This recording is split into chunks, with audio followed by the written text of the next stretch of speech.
In this video, I'm going to show you the process I follow for creating more clarity with my cues. Usually, if I want a horse to touch a cone, I just leave the cones out if I want them to touch them, and I take them away from the environment if I don't want them to touch them.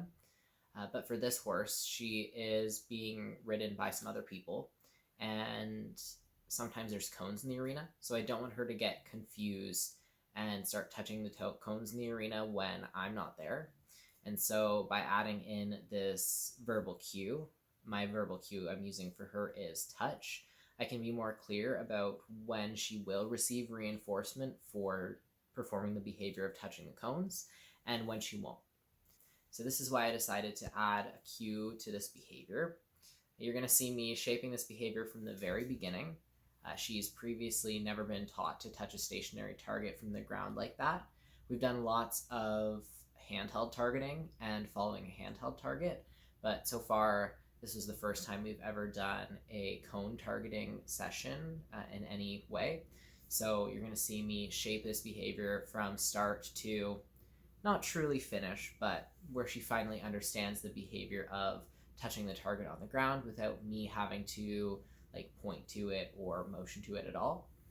And then eventually shaping so that she only touches the cone when she is given the verbal cue for it. I do apologize that the audio is kind of strange in this video. There will be some moments where the audio cuts out. I actually did that purposefully because there would be some random fly noises in there, and I thought it would be much more annoying to hear the buzzing of flies than it would for the audio to cut out. So I do apologize for that, but otherwise I think this is a really great demonstration video that could be really helpful for some people to see. So with all that being said, let's go on to the video.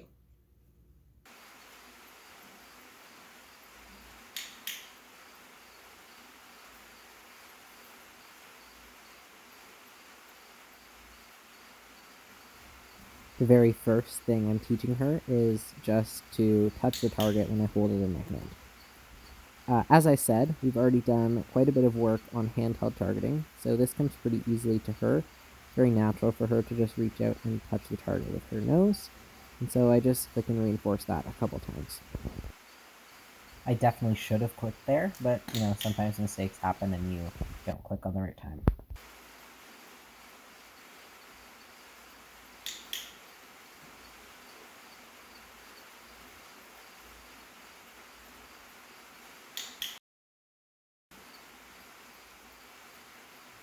From there, I start slowly increasing the criteria and bringing the cone closer to the ground. Each time I move down a couple little centimeters, I stay there for a couple repetitions until she gets the point and then move further.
This is just a good moment to give you a reminder that it's always good to start teaching new behaviors in protected contact, especially if your horse doesn't have a strong default behavior.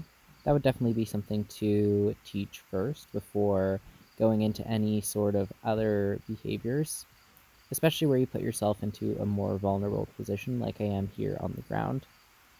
She does sort of reach towards my treat pouch a little bit there, but I know that she's being very gentle with it, so I just ignore the behavior and then continue reinforcing when she does the target behavior.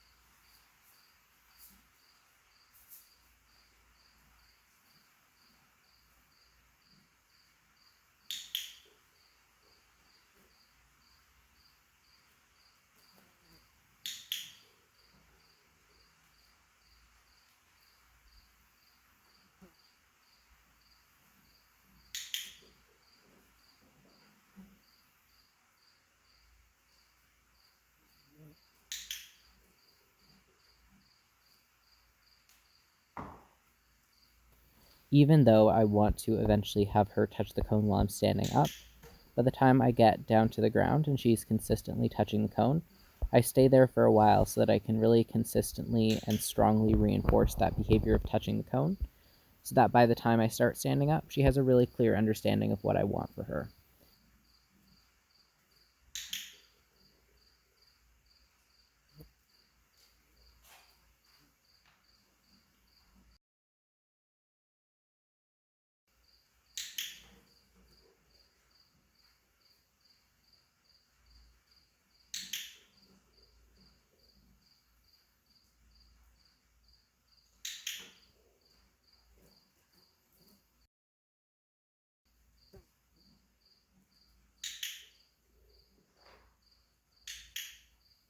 This is a reminder that if you ever click at the wrong moment, you should still always feed the horse.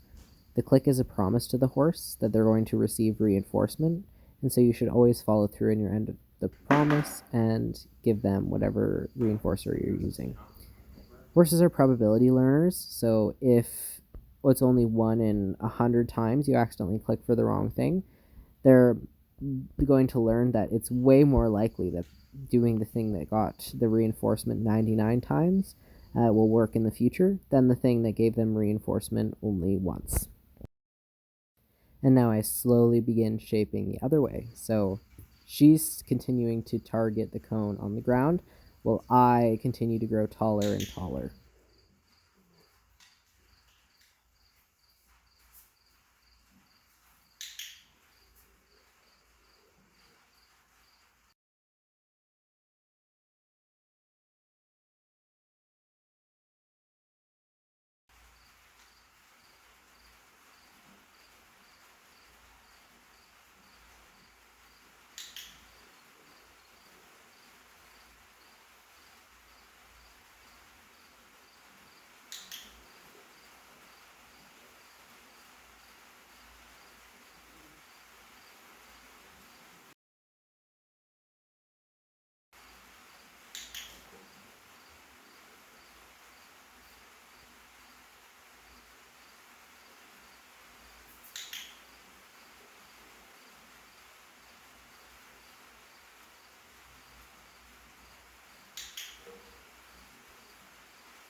This is a really good example of a clean reinforcement loop.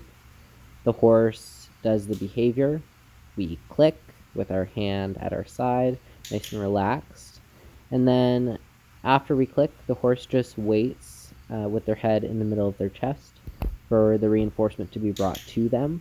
They don't feel the need to like come into you to grab the reinforcement. They can just trust that it's going to come to them. And then they're cued for the next behavior, and the cycle repeats. This is ideally what we want to see during clicker training. We don't want to see a lot of what I call bounce back, where their head is moving back and forth between you and the desired behavior. So this is a really nice example of that. Here I realize that my treat pouch is pretty much empty, so I try to give her some reinforcement on the ground while I leave and go refill my pouch. And by the time I come back from that brief break, she understands right away to touch the cone even as I'm already standing all the way up. So that shows me that my previous training was very successful in teaching her to touch the cone while I'm standing up and not really motioning to it in any way with my body. Now I'm adding in my verbal cue, so I'm saying the word touch. I'm trying to keep the cue very consistent. If I were to say the word touch versus touch, that's a very different sound to a horse, and so I want to try and keep it as consistent as possible so I can be very clear with what I want from her. I'm saying the word touch right before she's about to touch the cone, so she doesn't really understand yet that I'm saying touch and then she touches the cone, but I'm just associating it that before she touches the cone, she hears the word touch.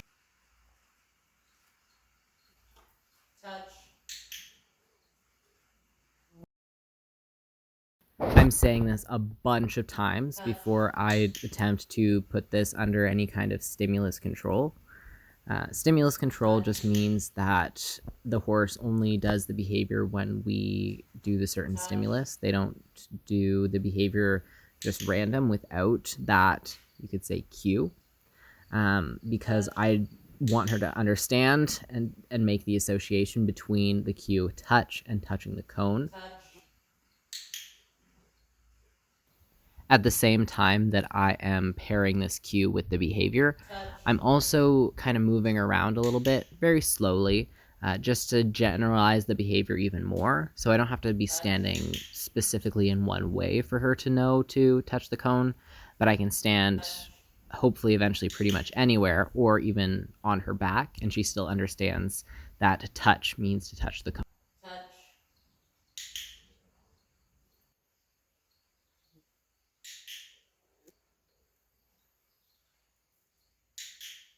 Here, what I'm doing to get this cue touch under stimulus control is I'm alternating between two known behaviors. So I'm reinforcing her for the default neutral behavior and doing that multiple times, then cueing her to touch the cone and reinforcing her when she touches the cone.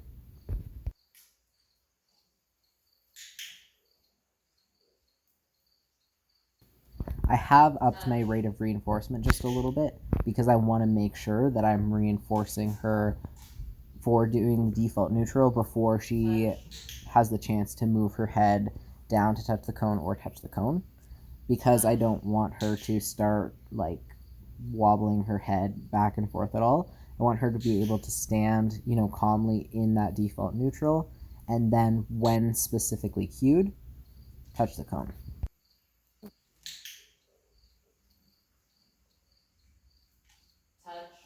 I'm trying to be pretty random with how many repetitions of each behavior I'm asking her to do. I don't want to say do 3 repetitions of default neutral and then 1 repetition of touching the cone and just repeat that over and over, because then that kind of becomes a loop in and of itself.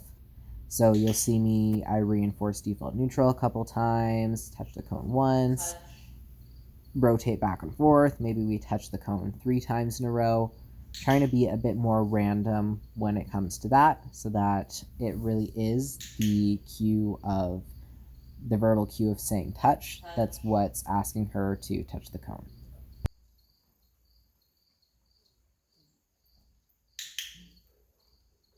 And so over time, by rotating between different cues, we can continue to condition that clarity of what cues mean what, and so we can be really clear and concise with our horses in our communication with them.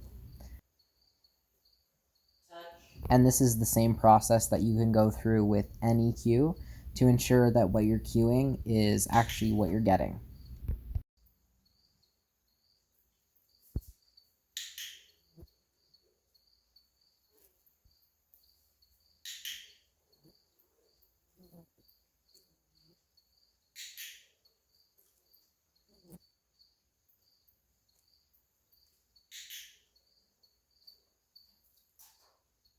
And as you can see here, it seems like this one session has been pretty successful because she really isn't motioning towards touching the target at all until I give her that cue. So it's definitely not perfect right now. I can continue adding lots of criteria to get this behavior really consistent and conditioned. But for the first session, I think this has been really great progress for her. So there you have it. That's the stimulus control process that you can use for pretty much any behavior that you want to only happen when it's cued. If you have any questions that you'd like to ask me, you can of course leave those in the comments. And as well, if you would like to work with me one-on-one, I do offer coaching as well as some other horse related services that you can read about and book on my website. That'll be linked in the description. If you wanted to see more from me in the future, you can hit the subscribe button here on YouTube, or you can follow me on my other social media. Biggest one I use is Instagram. That's the best way to keep in touch with me. Otherwise, thank you for watching. Bye-bye.